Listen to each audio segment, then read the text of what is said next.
Paul, thank you. Markwayne, I'm proud that you're here. I get the honor of getting a chance to be able to recognize and introduce my friend, Markwayne Mullin, my fellow senator from the state of Oklahoma, and somebody that I've seen work incredibly hard to be ready for every single task you've ever taken on, and to be able to not only do it, but do it well. There are a lot of folks that think they know you. I actually get to know you, and I have had the opportunity to be able to serve beside you for now over a decade and have seen your tenacity and your work effort. Folks may not know that the first time we really got to know each other, ironically enough, was around a natural disaster, a FEMA event. It was Briarwood Elementary in 2013 when a tornado came right through the heart of Oklahoma. You had literally just been elected a few weeks before that and had just taken the oath of office. The Oklahoma delegation all gathered together at the very tragic event there at Briarwood Elementary. And while we were meeting with the principal and meeting with teachers and families and walking through the debris field that was that elementary school, we turned around to be able to look for Markwayne, and for a minute we couldn't find him because in one of the debris piles there was water shooting out of the middle of it, and his plumber instinct said, I got to go find that and figure out how to solve that. And so while everyone else was shaking hands and meeting people, he was digging through the debris field to find a way to be able to shut off the water that was shooting through the middle of that destroyed elementary school. And I remember smiling and thinking, he's a guy that doesn't mind getting his hands dirty to actually go solve the problem. Where there's a problem he can solve, he's going to do whatever it takes to actually solve it. Markwayne grew up in a very small town in far eastern Oklahoma, ironically named Westville, in the easternmost part of Oklahoma.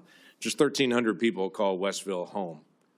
He grew up in a family of modest means. I think that'd be safe to be able to say. The youngest of 7 children in a family that just didn't have much. His dad ran a very small plumbing company that then Markwayne took on and grew into being one of the largest plumbing companies in the entire state. He married his high school sweetheart, one of the smartest things he ever did, at just 20 years old. And he and Kristi have developed a family that is a beautiful family of 3 children they had naturally and 3 children they chose that they adopted and took them in. It is a remarkable family and a remarkable success that you have actually led through a lot of hard work and a lot of love and tenacity. He is a person of faith that is not afraid to be able to talk about his faith in Jesus Christ, but he's also a person who has deep respect for all people.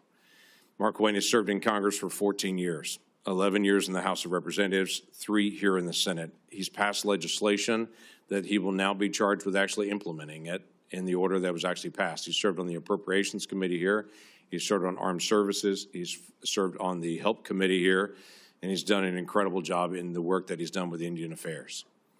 He is somebody who has the rare gift of bringing people together on both sides of the aisle.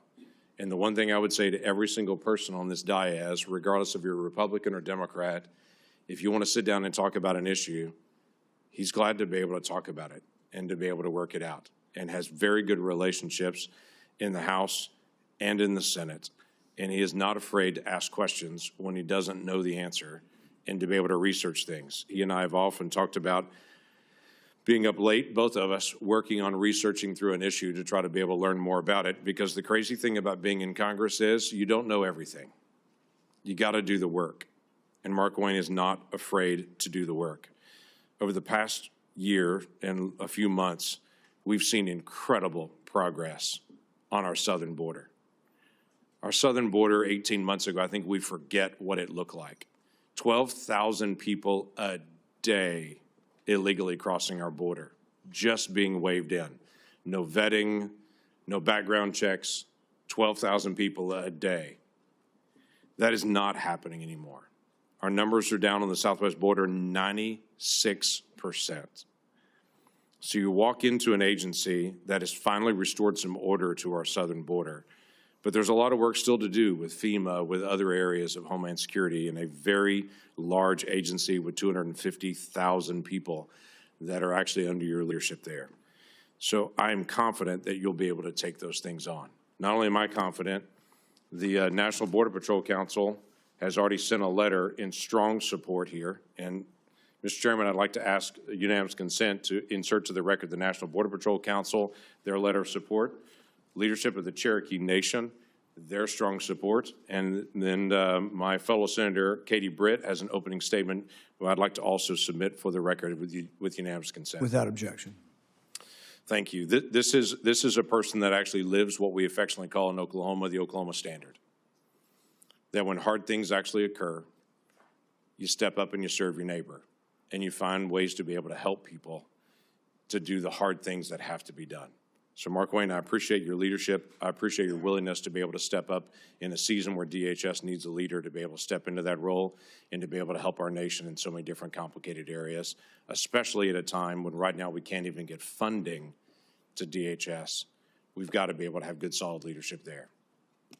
Thank you, Mr. Chairman.